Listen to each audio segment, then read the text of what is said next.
بەناوی خوای بەخشندە و میهرەبان، سەلامی پەروەردگارتان لەسەر بینەرانی بەڕێز و خۆشەویست. لە درێژەی ناڕزایی دەربڕینی جەماوەری کوردستان بەهۆی دەستگیرکرانی بەناحەقی زانا و تێکۆشەری گەلەکەمان بەڕێز مامۆستا عەلی باپیر و هاوڵانی لە دەی حەوتی 2003 لەلایەن هێزەکانی ئەمریکاوە لە کاتی چوونیان بۆ کۆبوونەوەیەکی داواکراو لەلایەن ئەمریشەکانەوە لە دووکان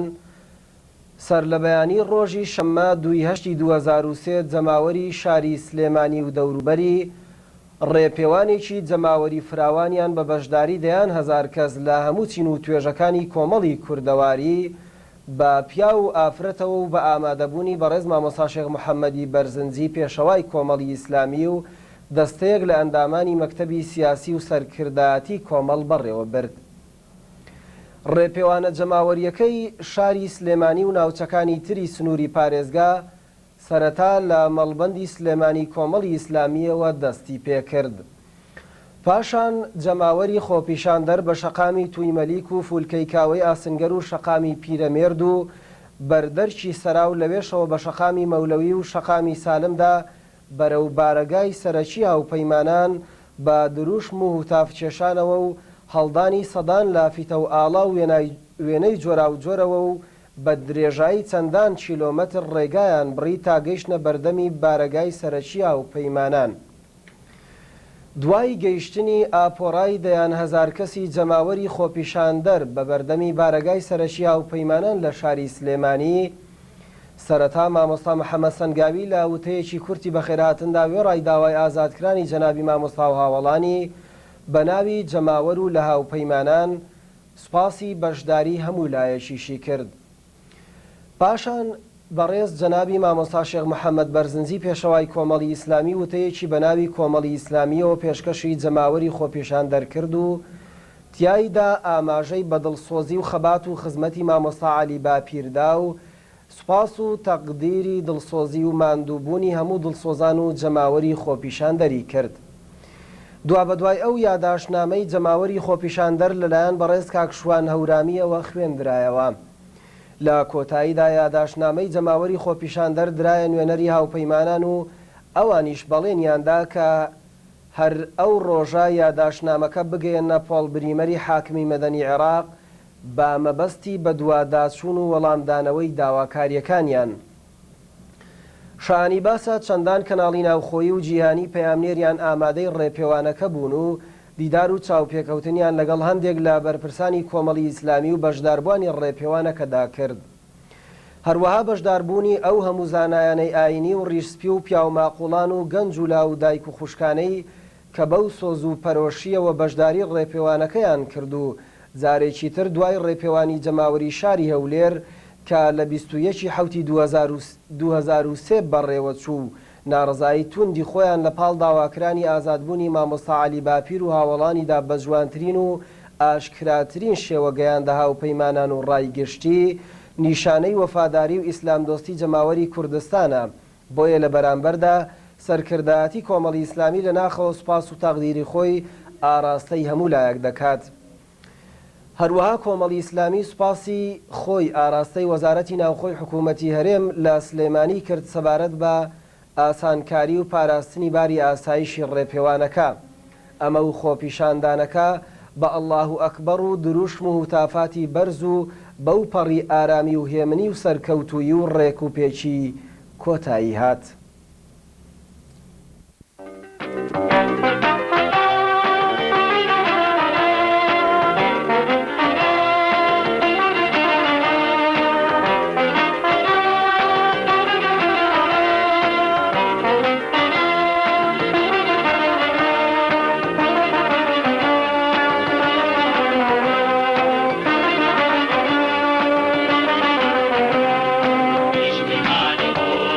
Baba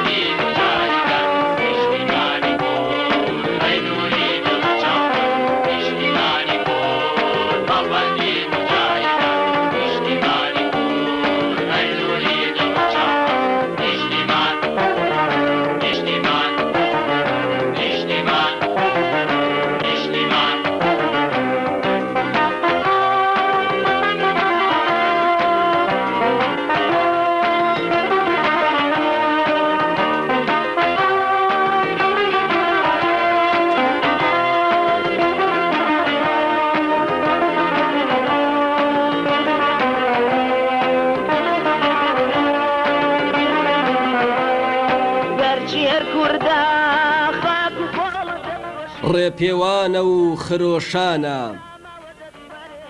سلەیمانی شارە ڕازاوەکەی کوردان ئەی مەڵبەندی تیشکی زێڕینی خۆرەتاو لەم تارمایی و بولێڵەدا لەم سەردەمی بەناحەق گرتنی سێرەدا سەری بەرزت بەرزکەوە و لێ بنۆڕە ئاخۆ کامە شۆڕش جێڕە لە ڕۆژە سەختەکانی خەباتی شار و شاخە لە دەربڕینی ڕاستیەکانەوە لە ناخە هەڵوێستی مەردانەی نەگۆڕا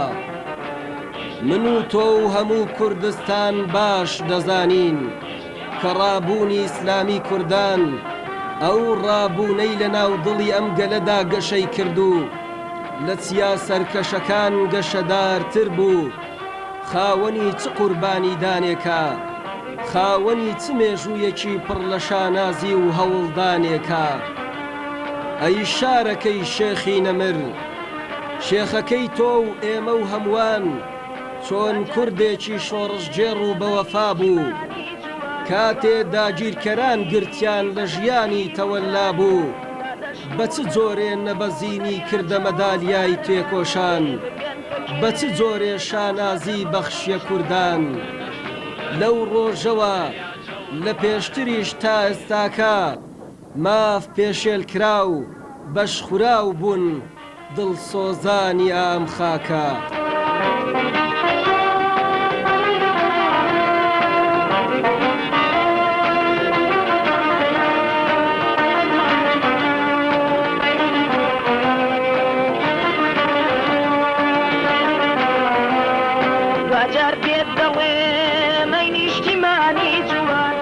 دەسا کوردە ڕابە و مێژوو بخوێنەوە بزانە سەرکردەکەی من چۆن کوردێکی قارەمانە چۆن کەسێکی لێبڕاو و بە ئیمانە لە ڕۆژێکە کە کورد بوون و مسڵمان بوون لای بەعسیان تاوانێکی ناقۆڵا بوو لای مامۆستا و ڕێبوارانی کاروانەکەی بەگشتدا چوونەوەی ستەم بە گیان بەخشین ئاوەڵا بوو ئەو ڕۆژانەی بەعسی فاشی کوردستانی وێران دەکرد خەڵکەکەی زیندە بە چاڵ و سەر و ماڵی تاڵان دەکرد مامۆستای من بە قورئان و چەک دژی ئەو زوڵمە دەوەستا لە پاچی و ساغی و بۆ خوایە گلابوونەوەی نور هەڵدەستا ئەدی ئێستا کە بەعس ڕۆژی نەماوە و بزاڤەکەی ئەم ئیسلامە بە سەدان شەهیدی دژی داوە بۆ دەبێ ماف پێشێل کراو بێ بۆ دەبێ ژیانی ئازادی لێداخراو بێ لە کاتێکە مێژوو شاهیدە بۆ ڕابوون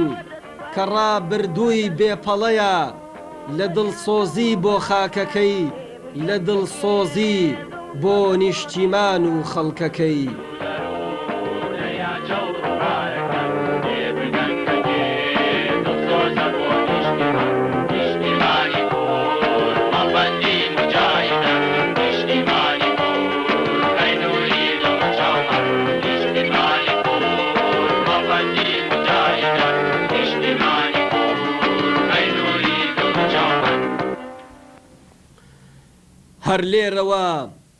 هەر لێرەوە پەیامی داد و ئازادی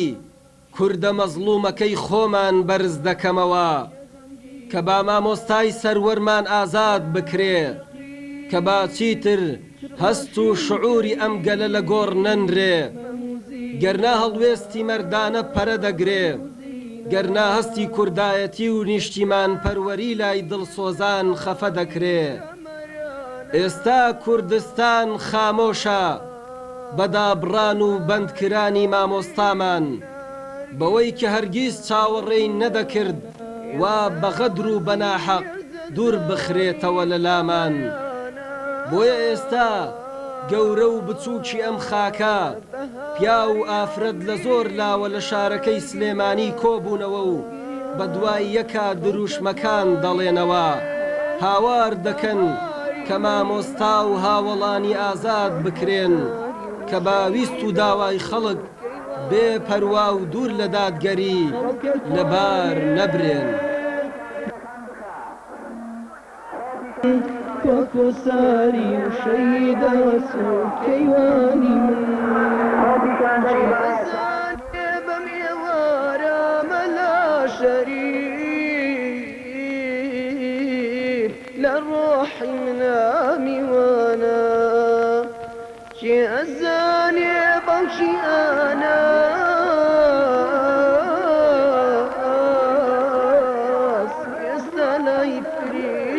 كان خلقك واني بهاري وصاري وشيدا سوكيواني ئێستا لێرە دوای نەمانی بەعسی زۆردار و دڕندە لە غوربەتە بەسەر دەبەین. ئایا ئەمە کەی ڕەوایە؟ ئازادی و ژیان کەی وەهایە؟ بۆیە خەڵکی شەپۆلی ناڕەزاییان دەشت و دەری داگرتووە. چەندین کەسی دڵبریندار لە زۆر لاوەسەری هەڵگرتووە کە تا مامۆستای ئازیزیان ئازاد نەکرێ و چان نادەن، بەڵێنەدەن کە بۆ هیچ زاڵم و ستەمکارێ بوار نادەن. ڕێپێوانە و ڕەمزی دەربڕینی ڕازە، ڕەمزی پشتگیری خەڵکە لە مامۆستا کە بێنازە. چ دیمەنێکی دڵگیرە کە خەڵکی زۆر شارستانیانە ڕێدەپێون لە کاتێکا گەورە و بچووک، پیا و ئافرەت، مات و غەمبار و پەشێون. پەشێوی بۆ خۆ کوردستانمان ئازادە، خۆ دوژمنی سەرسەختی کورد بارگە و بنەی لێرە ڕادا. نانە گیانە داخی بەندکرانی حەقە لە دڵمازامی کاریە. ئەی نابینی لە ناو خەڵکە وا شەپۆلی بێزاریە. هەڵماتوو نەڕێی شێرانە بن لەشکر شکێنی سەردەمی مەردایەتی، گۆشی قورانە بۆیە ڕاوی مەرگەکە، پەروەردگار پشت و فەناو پاشایەتی، پەروەردگار پشت و فەناو پاشایەتی، پەروەردگار پشت و فەناو پاشایەتی. مەشغاڵی ڕەنجی سەیدی زیندانەکەم، ڕۆشنایە بۆ دیدەم و بینایەتی، مەشغاڵی ڕەنجی سەیدی زیندانەکەم، ڕۆشنایە بۆ دیدەم و بینایەتی. بێن بە هەمومان وانە بێ بۆمان لەبۆ وەرگرتنەوەی پێشەنگ و سەرکردایەتی، وەرگرتنەوەی پێشەنگ و سەرکردایەتی. خامە ئەمڕۆ مەرەکەبەکەی لە خوێنە و بەخەتی گەورە بۆ مێژوو دەنووسێ کە ناحەقیەکی گەورە لە کوردستانەکەی مەکۆی ڕەسەنایەتی کراوە کە خەبات و تێکۆشانی مامۆستا عەلی باپیر بەبار براوە. مێژووش وەڵام دەداتەوە و ژان دەگرێ کە ڕابردووی پڕسەروەری مامۆستایە خەی دەگرێ. ژانی مێژووش تێکەڵاوی ژانی خەڵکە، هاوار دەکا میلەتی کورد ڕابە و ئاڵای لا ئیلاهە ئیلا الله هەڵکە. بۆ ڕزگاری بۆ بەختیاری مژدەی دوا ڕۆژی پێیە، بۆ دەرباز بوون لە جێژاوی نەهامەتی شیفایەکە زۆر بەجێیە. تەماشاکەن ئێستا ئەمڕۆ شاری حەفید سلەیمانی ڕازاوەیەوە بە کەژاوەی ئیمانی، بە پەرۆشە پڕخرۆشە بۆ دۆستی دێرینی ژیانی. هەوارە بەرزەی بەرزڕوان لە پێشوازی چدا وەستاوی، چاوم لێیە خەریکی کاروانی بێداری لە ڕێکەی بە مەبەستێکی ئینسانی. ئەم کاروانە شەپۆل دەدا و ناپسێتەوە، حەپەسانە سەرسوڕمانە. گومانی من وەها نەبوو کە خەڵکی وا بەو زۆریە ڕیز ببەستن. تەماشاکەن گەورە و بچووک، پیا و ئافرەت بەرامبەر غەدرەوە پەستن. ڕێپێوانە و خرۆشانە هەروە خەڵکە و لەگەڵ حەقا دەستەملانە. مناڵی شیرە خۆرەیە گەورەترە پڕبۆڵەیە گەنجەلاوە پیرە پەککەوتەیە کە خاوەنی ئەو هەستەیە بۆ دەربڕینی ڕازی کە خوا لە خۆی بکا ڕازی ئەم جارەشیان دەیڵێمەوە دۆست و دوژمن پێتان وابێ کە تا کورد لە کوردستانە مابێ ڕەسەنایەتی ئیسلامی لە دەست نادا خوێنی بەناحەق ڕژاوی کوڕانی خۆی بە هەدەر نادا و باش دەزانێ لە کوردستان چێ دڵسۆز و بەپەرۆشە کێش بەم گەلە تاڵی نۆشە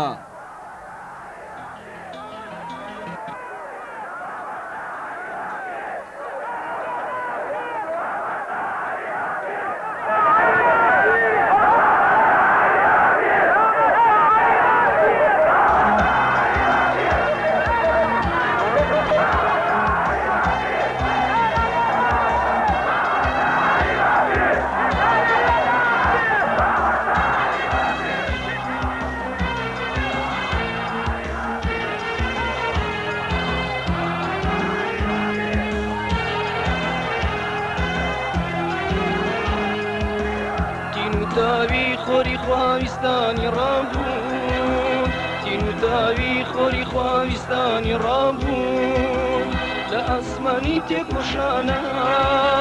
بو آزادی نتاوکن همان چکی ابو زردی والشانا بو آزادی نتاوکن همان چکی ابو زردی والشانا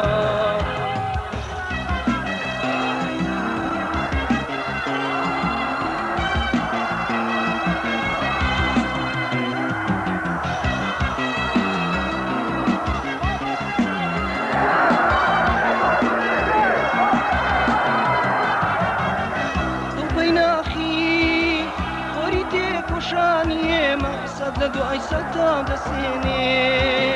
میشو دیارا چون زرداری و فرعون و ابو لهب اسودینه تو بین اخی خوری دی کشانیه مقصد لدعای ستا دسینه میشو دیارا چون زرداری و فرعون و ابو لهب اسودینه خوری ایمان هنگاوی بۆ دنیای گوڵ و یەکەم هەواری وایە خۆری ئێمە یەکەم خەندەی سەرلێوانی لە بەختیاری مرۆڤدایە لە بەختیاری مرۆڤدایە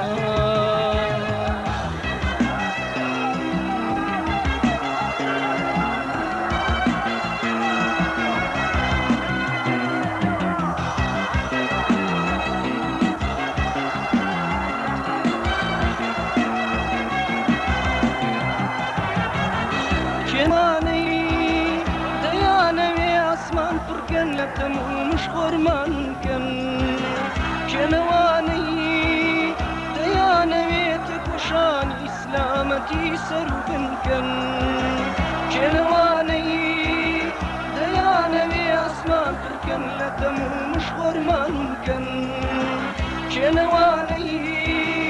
ديانا تكوشان إسلامتي سربن كن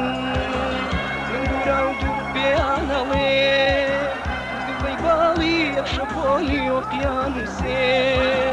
چارەنووسی لە مەرجینە حەزانیم ڕابوونا لەسەر تەختەی دڵی ماڵی هێریەکێکیان بە خەندێکی ڕۆژ دەنووسێ بە خەندێکی ڕۆژ دەنووسێ بە خەندێکی ڕۆژ دەنووسێ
ڕێپێوانێک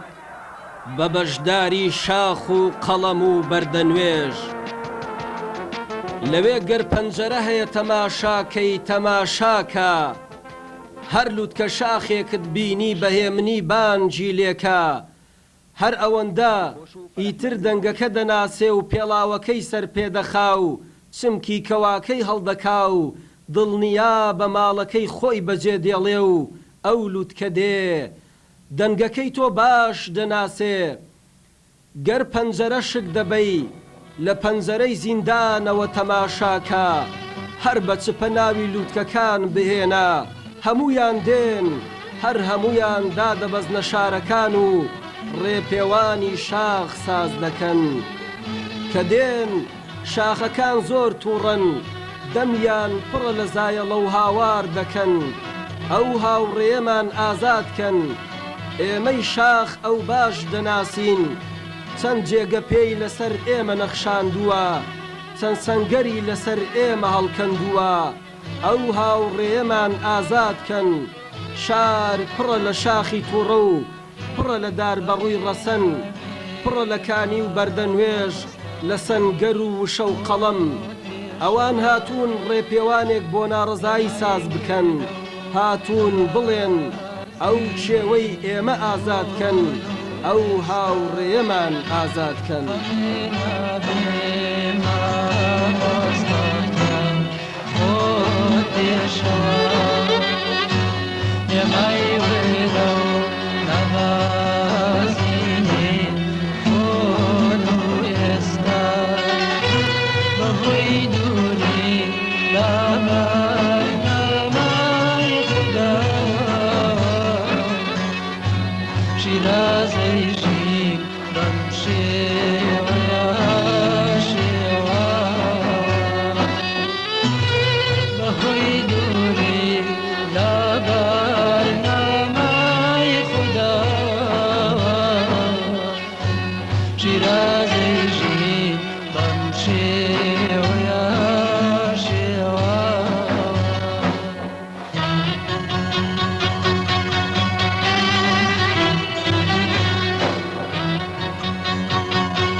دەریاکان داخان ڕەشابایم شەو نافرە دەخاتە ماڵی دوزمان دەرگاکان داخان ڕەشەبایەم شەو سەمای مەرگەکان بوردان دەرگاکان داخان ڕەشەبایەم شەو سەمای مەرگەکان بەئانی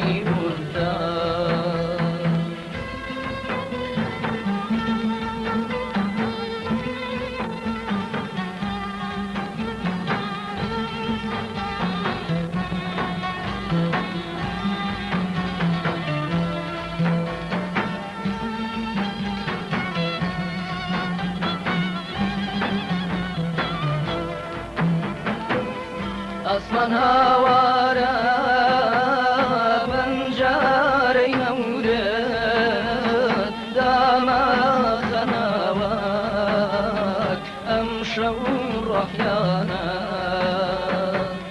جەزیرەی جەستەم بکا بە سارە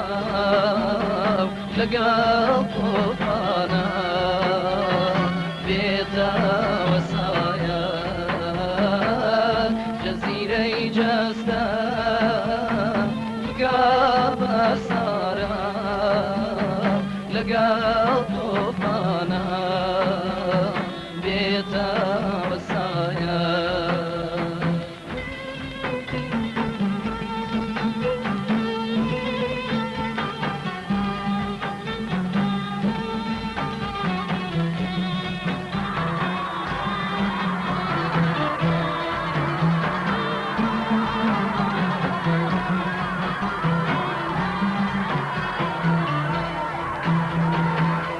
درخسا ماكا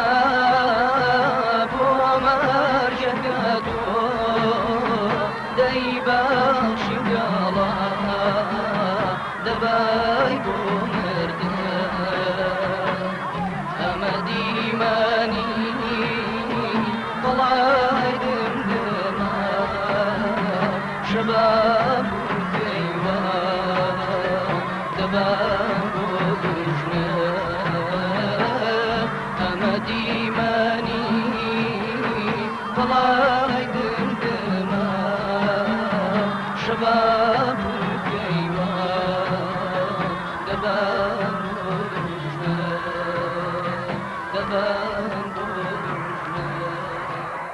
الرحيم ئێمە ئەوەی کە باڵی پێوەناین بەشداری کەین لەو ڕێپێوانەدا لەبەرەوەی کە مامۆستا عەلی باپیر ڕووناکبیرێکون و سەرێکی ئیسلامیە نەوەکو وەکو کۆمەڵی ئیسلامی سەیریکەین وەکو ئەشخاصێکی عالەمی ئیسلامی سەیر دەکەین کە واجبی هەموو موسڵمانێکە ئەوڕۆ بەشداری ئەو ڕێپێوانەیەکە لەبەرەوەی کە مامۆستا عەلی باپیر پێشمەرگەیەک بووە لەم کوردستانە شۆڕژێرێک بووە چ مەسوولێکی کورتە بووە چ مەسوولێک هەبووە لە عالەمدا برای خۆی کوژە لەسەر کورد مامۆستا عەلی باپیر یەکێک بوو لەوانە کە برای خۆی کوشت لەسەر کورد لەسەر پێشمەرگە لەسەر خاکی کوردستان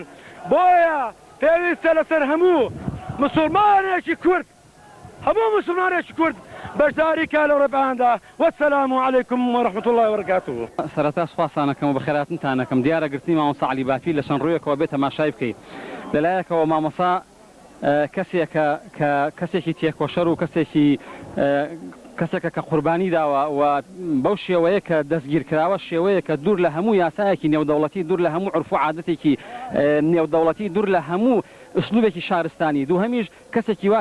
تێکۆشەر و کەسێکی وا ماندوو ئەبوو ڕێزی لێ بگرایە و احترامی لێ بگیرایە ئێمە کە ئیستینکار و ناڕەزای خۆمان دەرەبڕین هەر بەوەندە کفایەت ناکەین و بەوەندە سەیری مەسەلەکە ناکەین کە ئەو پیاوە تەنها ئەمیری جەماعەیەکە مامۆستا مەلاچاکێکی کوردستانە مامۆستا زانایەکە لە زانە بەرزەکانی کوردستان مامۆستا مفەکیرێکە مامۆستا نووسەرێکە ئەتوانم بڵێم لە سەحوەی ئیسلامیە و لە مەیدانی سەحوەی ئیسلامیە لە کوردستانە کەس نەک هەر نەگەشتوتە شانی ئەو نەک هەر لەوی تێنە پەڕانەوە بەڵکو کەسیش نەگەشتوتە شانی ئەو ئەبوو بەو شێوەیە تەعاملی لەگەڵ نەکرایە و ئێمە بە زووترین کات داوای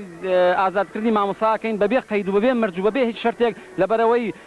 کۆبوونەوەی ئەم خەڵکە لێرە و کۆبوونەوەی ئەم عشاماتە زۆرە هەمووی دەلیلە لەسەر پاکی و لەسەر چاکی و لەسەر دڵسۆزی و لەسەر لەخۆبردننی مامۆستا و سواسانە. ئەو ڕێپێوانە جەماوەریە بەرفراوانە ڕێپێوانێکی مێژوویە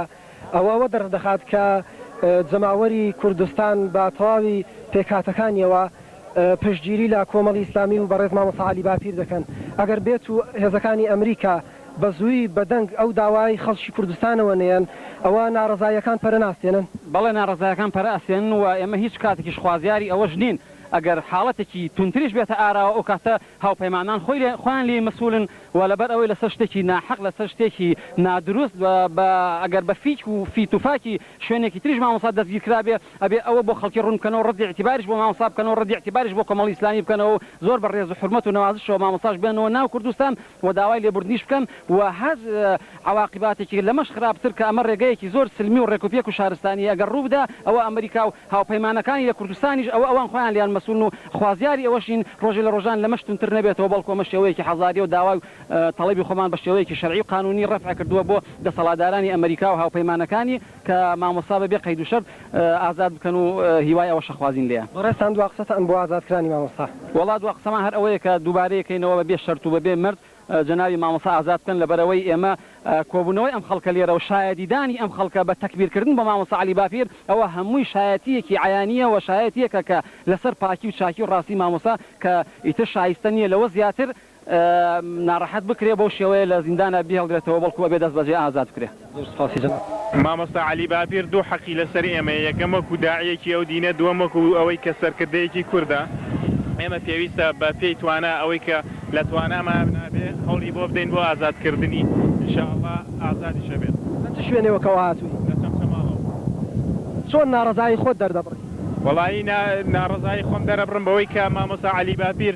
هیچ تاوانێکی وای نەکردووە نە دژ بە خاک و نە دژ بە میلەت بە ناحەق گرتویانە بەڕاستی. لكن تلفزيون كمان الإسلامي كم نراني وهاتي أو ربيوانا اشتكي شرعية وهذا ولا سرهم مسلمانك لبنا ويقدر لما مصعالي بات الكلا وفي من اللي هيك الكلا ظلمة عدالة مسلمانا بعقد أو دعوته وبناء دعوته وتنزال دانش نرى الكدون أولا باتي أمريكا بتواني إذا قاعد توا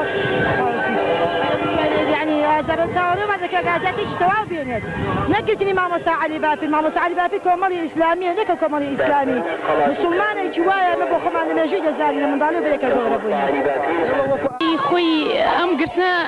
چونکە لە سەرەتا بڵی ناقانونێکی پێوە دیارە لە ڕاستیە ئەتوان بڵێن پرسیارێکی بێوەڵامی دروست کرۆ لە هەموو کەسێ چکە ناقانونیەکەی نەقانونی شەرعی ئەتوان بڵێن بگرێتەوە نەقانونەکانی یاسای مافی مرۆڤ ئەگەر دیقەت بێ لە چلەشەوە یاسانە لە وڵاتە یەکگرتووەکانی ئەمریکا تا ئێستا پیادا کرێ و تەطبیقە کرێ بەڵام لێرە مەخابن لە سەرەتای ڕزگارکردنی عێراقا ئەو شێوازە ئەگرێتە خۆی پێم وایە باش نییە. اینجا بەنسبەت شەخصێتی مامۆستا عەلی باپیر ئەکرێ ئەم گرتنە یعنی شێوازە پێناسەیەکی لا خەڵک دروست کرد بێت بەڵام وەکو پێناسەی من بۆ کەسێکی مامۆستا عەلی باپیر بەڕاستی هەرچەند تەمەنێکی پاڕادەیەک وەکو بڵێ هەرزەکاری هەیە مامۆستا عەلی باپیر بەڵام توانێتی کەسایەتیەکی هەم سیاسی هەم ئیسلامی هەم وەکو قیادەیەکی کوردی خۆی بنوێنێ لە ناو ساحەی کوردستانە ئەوە لە مەرحەلەی ئێستایە کە بڵین بیداتی ڕزگارکردنی عێراقا مامۆستا عەلی باپیر شەخسیەتێ بووە کە ڕاپرسی پێ بکرا بۆ ئایندەی عێراق بۆ بەرنامەدا ڕێژانەوەی لە هەموو بوارەکانی عێراقا کە ئێستا بەرەو تازەگەری ئەڕوا اینجا ئەم ڕێپیانە بەڕاستی چەند شتی ئەسەلمێنە بەڕێی شەخسی خۆم دیارە ئەم گرتنی مامۆستا عەلی باپیر و هاوڵانیشمان لات نەچێ مامۆستا دارا و کاک تۆفیق و ئەوانی کەش ئەمە چەند شتێ سەلمێنە بەڕاستی یەکەمیانەوە سەلمێنە کە کۆمەڵ بەڕاستی لەم مەرحەلەیە ئەتوان بڵێن بە میکانیزمی تازە ڕوبەڕووی ڕووداوەکانە بێتەوە چکە بەڕاستی شتێکی ئاوا کە کۆمەڵ ئەلحەمدولیلا توانێتی ڕای گشتی دروستکە ڕای گشتی ئێستا لە جیانە کە پیادە ئەکرێ چاکترین وەسائلە بۆ گوێگرتنی بەرامبەر لێت یعنی لەم کاتانەیە ڕای گشتی کە دروست دەکرێت شتێکی باشە شتێکی کە ئەوە سلمێنە کە کۆمەڵ سەبری هەیە بەڕاستی اینجا ئەمە وای کردووە کە کۆمەڵە خەڵکانێک بەشداری بکەن غەیری ئەندامانی خۆیان ئێستا من خۆم شەخسی احتیمال لە ئێستا ئەندامێکی کۆمەڵی ئیسلامی نەبم ئەکرێ لەوانەیە پاڵنەرێکی ئیمانی پاڵنەرێکی ئینسانی پاڵی پێوە نابم هاتم بەشداری بکەم ئینشاڵڵا هیوام وایە بەر ببن گەشت بینیشم ئینشاڵڵا بەرەبێ چۆن ناڕزایی خۆتان دەردەم والله ئێمە هاتین دەربین ناڕزایی خۆمان سەبارەت بە گرتنی دەستگیرکردنی مامۆستا عەلیباپیر لە کاتێکدا کە مامۆستا بۆ کۆبوونەوە چوە بە لای هێزە ئەمریکیەکان بەڕاستی کارێکی زۆر ناحەقی کردە و کارێکی زۆر خراپیان کردە هیواداری بە زووترین کات ئاسا بکەن. بسم الله الرحمن الرحيم الحمد لله رب العالمين والصلاة والسلام على خير خلق محمد وآله وصحبه أجمعين. ئێمە هەمومان وەکو دینەکانی تر نییە بەڵێ ڕێپێوەکانی تر خەڵک بە زۆر بە ناخوام دزنەوە هەموو لە ناخی دڵمانەوە بە عقایدی و بە دڵێکی پاکەوە هاتوین و بۆ ئازاکردنی مامۆستا کە بە ناحەق گیراوە لەگەڵ هاوڵەکانی هیوادارین کەوە داواکەین لە خوای گەورە هیوادارین لە هاوپەیمانان کەوە مامۆستا و هاوڕێکانی ئازادکەن بەبێ گیرگرێت و ئەم ڕێپێوانە بێتە ئازادکردنی بێت بێتە ئەوەی چەند جارێک شتێکتر ڕووبداتەوە.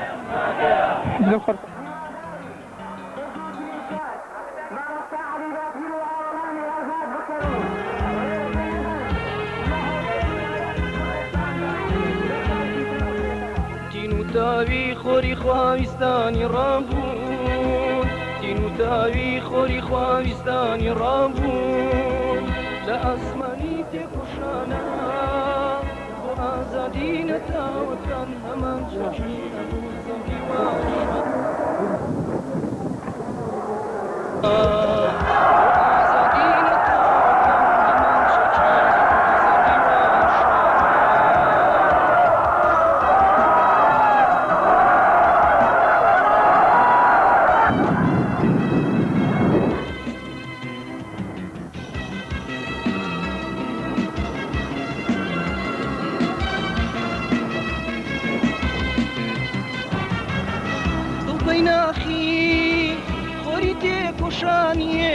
سەد لە دوای سەتا دەسێنێ مێش و دیارە چۆن زۆرداری وەک فیرعەون و ئەبوو لەهەب ئەسووتێنێ کوڕپەی ناخی خۆری تێکۆشانی ئێمە سەد لە دوای سەتا دەسێنێ مێش و دیارە چۆن زۆرداری وەک فیرعەون و ئەبوو لەهەب ئەسووتێنێ خۆری ئێمە هەنگاوی بۆ دنیای گوڵ و یەکەم هەواری وایە خۆری ئێمە یەکەم خەندەی سەر لێوانی لە بەختیاری مرۆڤدایە لە بەختیاری مرۆڤدایە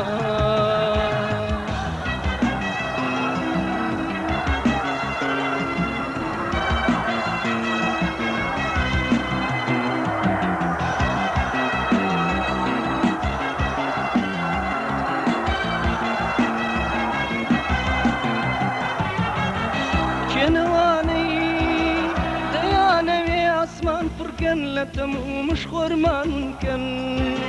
کێنەوانەی دەیانەوێت یەکۆشانی ئیسلامەتی سەر و بنکەن کێنەوانەی دەیانەوێ ئاسمان پڕکەن لە تەمومش خۆرمانکەن کێنەوانەی دەیانەوێت یەکۆشانی ئیسلامەتی سەر و بنکەن. بسم الله الرحمن الرحيم. جەماوەری خۆپیشاندەری شاری سلێمانی ئامادەبوانی بە ڕێسڵاوی خوای گەورەتان لێبێت. سەرەتا سوپاسی ماندووبوونتان دەکەین و هیوادارین هێزی هاوپەیمانانیش بێن بەدەنگ ئێوەی خۆپیشاندەرەوە و ئیتر بەس بێ کۆت و زنجیری مامۆستا عەلیباپیر و عاجزکردنی دڵی موسڵمانانی کوردستان.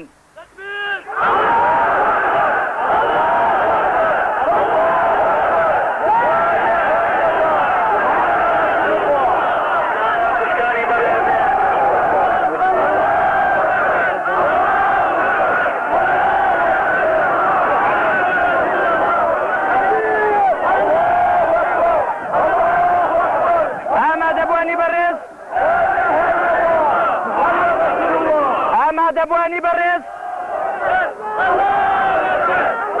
ئامادەبوانی بەڕێز ئێستاش ئێوە وتاری کۆمەڵی ئیسلامی لەلایەن بەڕێز جەنابی مامۆستا شەمحەمەی بەرزنجی پێشەوای کۆمەڵی ئیسلامیەوە بافەرمێت. بسم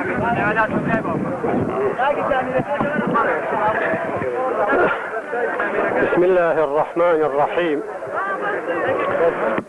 بسم الله الرحمن الرحيم. الحمد لله رب العالمين، والصلاة والسلام على سيدنا محمد وآله وصحبه أجمعين.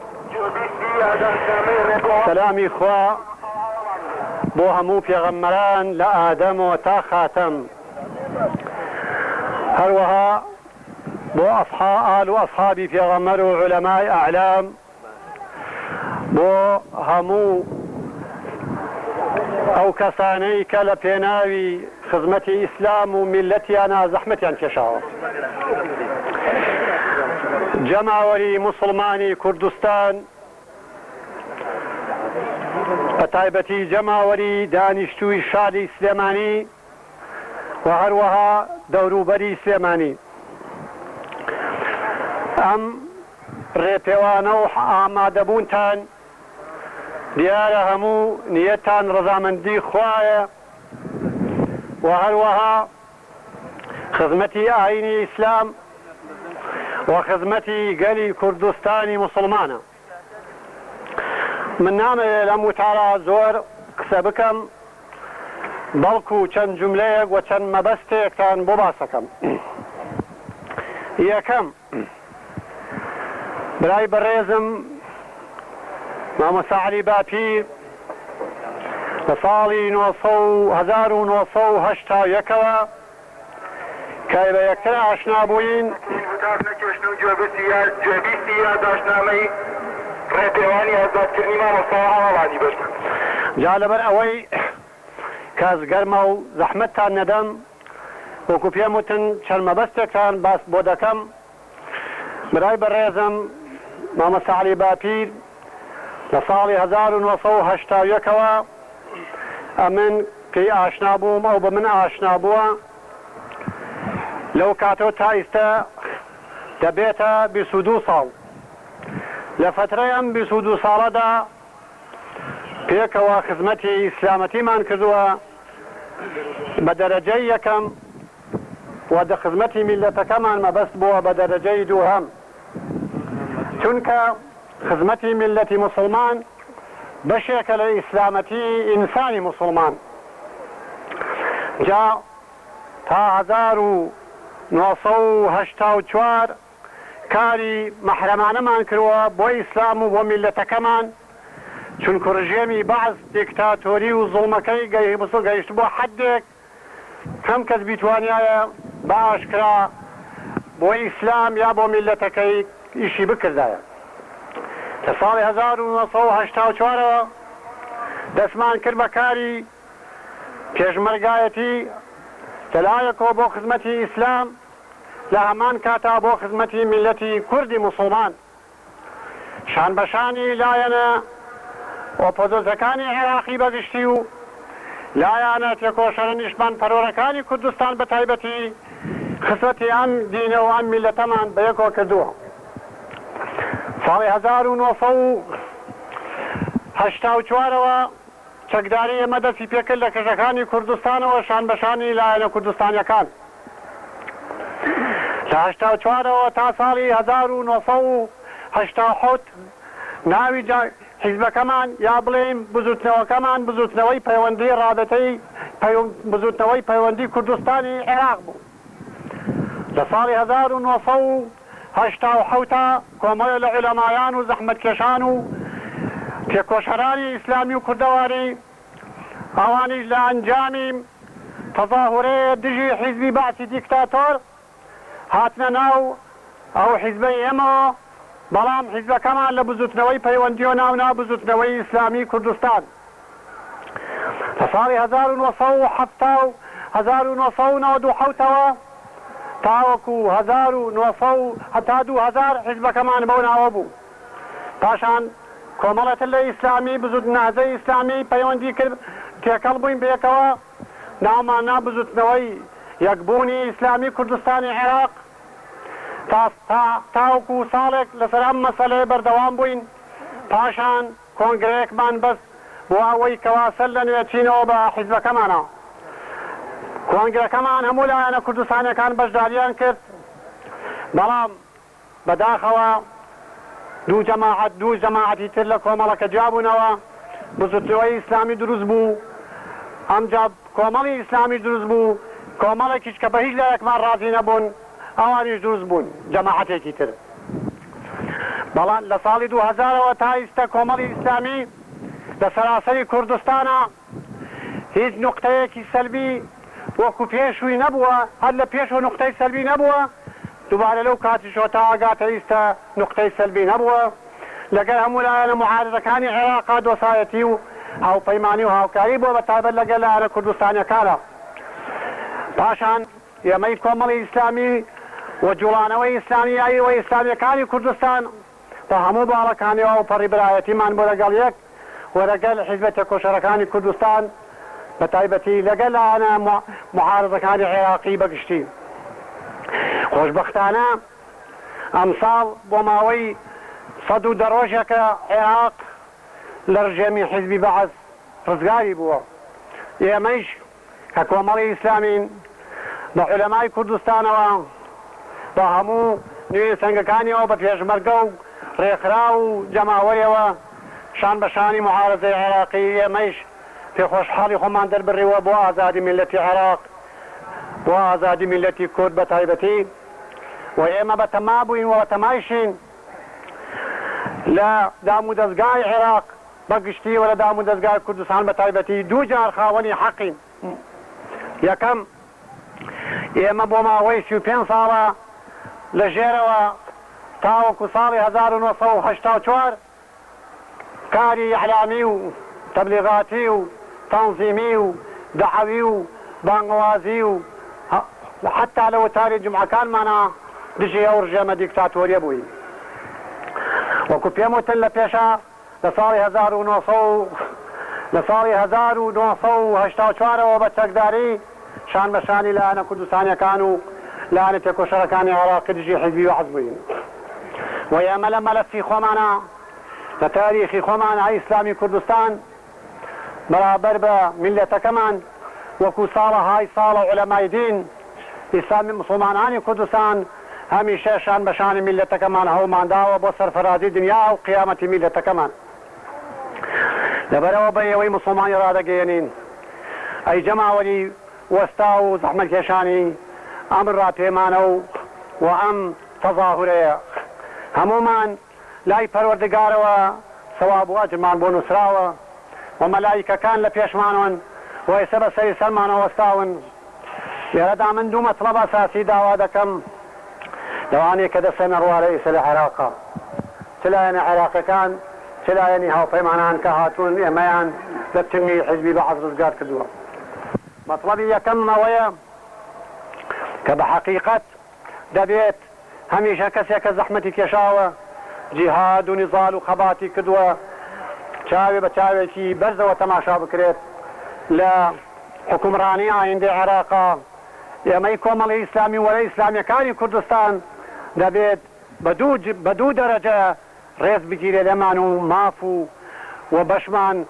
لە ئایندەی عێراقا پارێزراو بێت یەکەم ئێمە وەکو هەموو لایەنە کوردستانیەکان خزمەتی میلەتەکەمان کردووە بە پێشکەشکردنی سەدان شەهیدی وەکو مامۆستا مەلا عەلی بیارەکان دامی مەکتەبی سیاسی و مەسئولی مەکتەبی عەسکەری ئیسلامی ئێمە بوو شەهیدی وەکو مامۆستا شێخ لەتیفی بەرزنجی کە موجتەهیدێ بوو لە کوردستان و عێراقا شەهیدێ وەکو مامۆستا شەریف شەهیدێ وەکو مامۆستا لەتیفی پێنجێنی مامۆستا مەلا عەلی بیارە و مامۆستا لەتیفی پێنجێنی بە تۆبی حیزبی بەعەز شەهید بوون و هەروەها زیاد لە ئەندامی سەرکردایەتی ئێمە بە دەرەجەی شەهادەت گەشتوون لە پێناوی دین و عەقیدە و میلەتەکەیە و بە سەدان پێشمەرگەی تێکۆشەرمان شەهید بوون لە منتەقەی تووس خورمات و تازە خورمات و لە ساڵەکانی ڕاپەڕینە و لە منتەقەی سیروان لە ساڵی 91 و لە منتەقەی شار باژێر بە تۆپی حیزبی بەعەز و لە شاری سولەیمانی لە مزگەوتێکی ئیسکان کە 36 گەنجی ئێمە خەریکی دەرسی قورئان بوون لە ساڵی 1984 ملازم محسین هات بە کۆمەڵی جەندرمەی حیزبی بەعسەوە هەرچی و شەشەکەی بردن ئیسەی نازدارین جەنازەکان لەکوێیە. بە دەرەجەی دووهەمیش ئێمە دەڵێن مادام ئێمە ڕێزمان هەیە بۆ ئەو جێهەتەی کەوا ئێمەی لە حیزبی بەعس ڕزگار کرد و لە هەمان کاتا مەجلیسی حکمی انتقالی عێراقی کە 25 کەسن چەند لایەنێکی وەتەنی و ئیسلامی عێراقن ئێمەش حەقمان هەیە لەو مەجلیسە حکم محەلیە حقیقەت دوو جار حەقمان هەیە خاوەنی جێگە و مەقام بین. ئەمە مەطلبمانە مەطلبی یەخیشمانەوەیە برای بەڕێزمان مامۆستا عەلی باپیر کە تەمەنی 41 ساڵە ئەتوانم بڵێم لە تەمەنی ئەم 41 ساڵە بە بەڵگەیەکی شەرعی و قانونی کەس ناتوانێت ڕخنەیەکی دینی یا وەتەنی نیشتمان فەرۆی لێ بگرێ. خۆی یاوەرەکانی دانیشتنیان کرد لەگەڵ هاوپەیمانانە هەفتەیە پێش ئەوەکەوە حجز بکرێن ئێستەکەوە بەجارێکی داوت کران بۆ لەگەڵان دابنیشن ئیسە حجز کراون. داواکەم یەکەم لە جەماوەری کوردستان بەدەم ئەم مەسەلەوە بێن بە تایبەت لایەنە سیاسیەکان بە تایبەتی تر ئەندامانی مەجلیسی حکمی انتقالی و هەروەها داواکەین لە هاوپەیمانان چ ئەمریکیەکان چ ئینگلیز ئەمری بەریتانیەکان بەدەمی داوای میلەتی کوردەوە بێن و بە احترام بۆ ئەم تەظاهورە پڕ لە احترام و ڕێزە بۆ هەموو لایەک ئەو برایانمانە بە زووترین کات بێنەوە بە وڵاتی خۆیان بە نیشتمانی خۆیان شاد ببن و سەمەری جیهاد و خەبات و نیزالی 40 ساڵەیەی خۆیان ببینن ئینشاءالله. جارێکی تر لەخوا پاڕێمەوە خوای گەورە حیزبی بەعسمان لە کۆڵ کە لە کۆڵی خسوین هەتا لە کۆڵمان بخا و هەر حیزبی اقتدا بە بەعسەکە لە زوڵم و تەعەدا خوا لە کۆڵمانی بخا و هەر کەسێ خزمەتی ئیسلام و میلەتەکە خوا مۆفقیکە. ئێوەی جەماوەری زەحمەتکێش لای خوای گەورە داواکەم بەو پەڕی خوشوع و حزوری قەلبەوە کە هەر ناوێکتان دەرەجێکتانی پێبەرزێتەوە و دڵی هەمومان و هەموو میلەتی کورد شاد بێ بە ئازادی براکانمان بە تایبەت کاک مەلا عەلی باپیر. والسلام عليكم ورحمة الله وبركاته.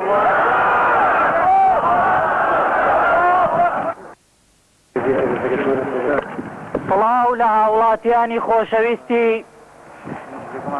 شاری سلێمانی و دەوروبەری بۆ ئەمە ئامادەبوونە گەرم و گوڕەتان. ئەمە داواکاری ئێوەی بەڕێزە کە بەرزەکرێتەوە بۆ سەرۆکی ئیدارەی مەدەنی لە عێراق. ئێوە بەم ئامادەبوونەتان سەلمانتان کە مامۆستا عەلی باپیر و هاوڵەکانیتان خۆشەوێ.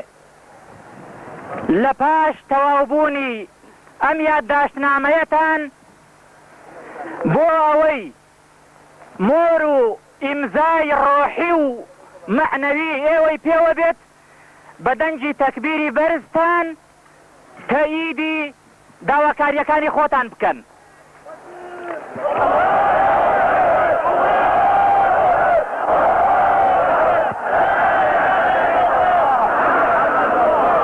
بسم الله الرحمن الرحيم.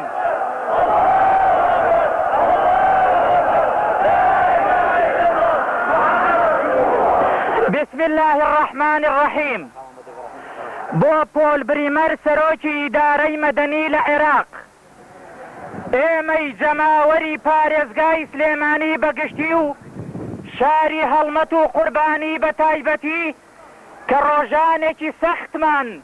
لە دژایەتی بەعسدا بەسەر بردووە و دەتوانین بڵێن تراژیدیاکانی قەڵاچۆکردنمان لە ژمارە نایەن، هەر بۆیە بە شادی و خۆشی ئاهەنگی ڕووخانی ڕژێمی بەعسمان بەرپا کرد و چاوەڕێی ئەوە بووین لە عێراقی داهاتوودا سەقامگیربوونی ئازادی و پابەندی بە مافەکانی مرۆڤ ببینین و ئەوانەش بکرێنە بناغەی بوژانەوەی ئابووری و ئاوەدانکردنەوەی کوردستان. دروشمەکانی هاوپەیمانان ڕزگارکردنی جەماوەری عێراق بوو لە ئیستیبداد و دواتر سەقامگیرکردنی ئازادی و ئاسایش و ئارامی بۆ تاک و کۆمەڵگەی عێراقی. بۆ دەستەبەرکردنی ئەو دروشمانە کۆمەڵگەی کوردەواری بە هەموو چین و توێژەکانیەوە یارمەتی ئەو پرۆسەیان داوە و هەرێمی کوردستان لە هەر ناوچەیەکی تری عێراق زیاتر یارمەتی و هاوکەری هاوپەیمانانی کردووە. هەر بۆیە ڕەوان نییە هاوپەیمانان جەماوەری هەرێمی کوردستان لە بەڵێنەکانیان بێهیوا بکەن و لە دروشمەکانیان پەشیمان ببنەوە. جا لەسەر بناغەی ئەو ڕێڕوونیەی سەرەوەدا ئێمەی جەماوەری سلێمانی و دەوروبەری لە چەند خاڵێکدا داواکاری و ڕاستپاردەکانمان بەرز دەکەینەوە و هیوادارین بە زووترین کات وەڵامی ئیجابی بدرێنەوە. یەک، ئێمە کۆمەڵی ئیسلامی لە کوردستان بەلایەنێکی ڕەسەن و تێکۆشەری سەرگۆڕەپانی سیاسی کوردستان دەزانین و ئاگاداری خەباتی شاخ و بربەرەکانەی بووین و لە ڕەشەکانی ڕوبەڕووبوونەوەی بەعزدا و لەو پێناوەدا قوربانی گرانبەهای پێشکەش کردووە. لەبەراوە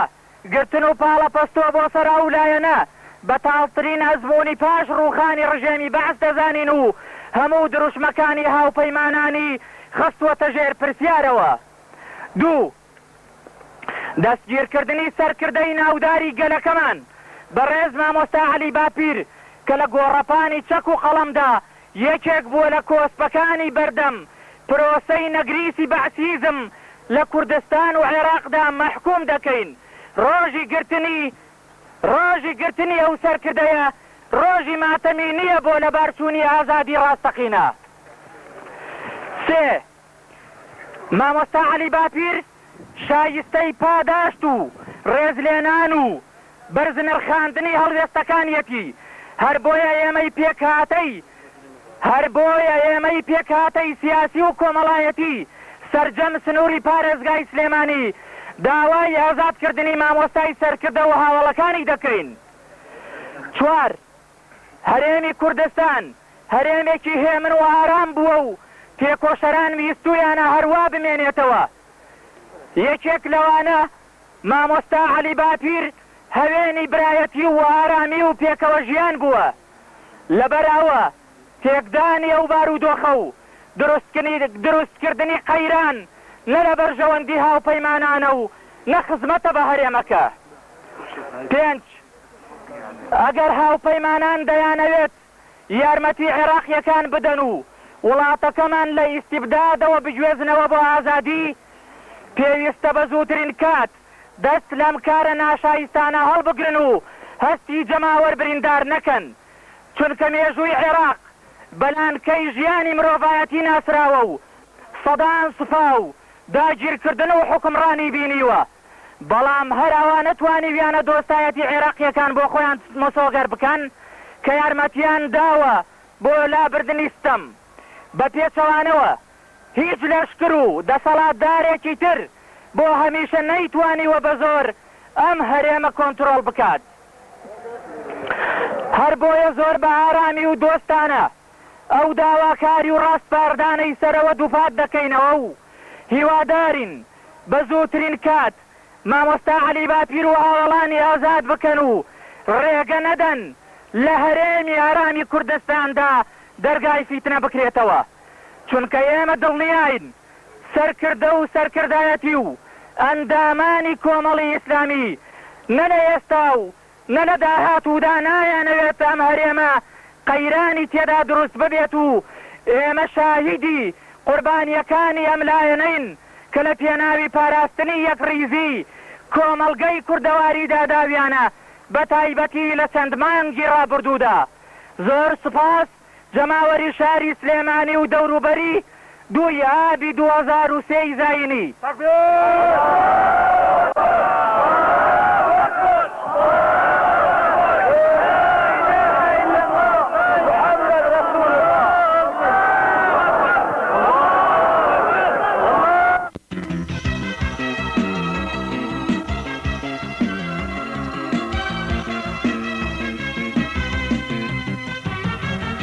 کێنەوانەی دەیانەوێ ئاسمان پڕکەن لە تەمومش خۆرمانکەن، کێنەوانەی دەیانەوێت تێکۆشانی ئیسلامەتی سەر و بنکەن، کێنەوانەی دەیانەوێ ئاسمان پڕکەن لە تەمومش خۆرمانکەن، کێنەوانەی دەیانەوێت تێکۆشانی ئیسلامەتی سەر و بنکەن. من دوورا و دوور پێیانەڵێ سەفەی باڵی یەکشەپۆلی ئۆقیانوسێ چارەنووسی پڕ لە مەرجینە حەزانیم ڕابوونا لەسەر تەختەی دڵی ماڵی هێریەکێکیان بە خەتێکی ڕۆژ دەنووسێ بە خەتێکی ڕۆژ دەنووسێ بە خەتێکی ڕۆژ دەنووسێ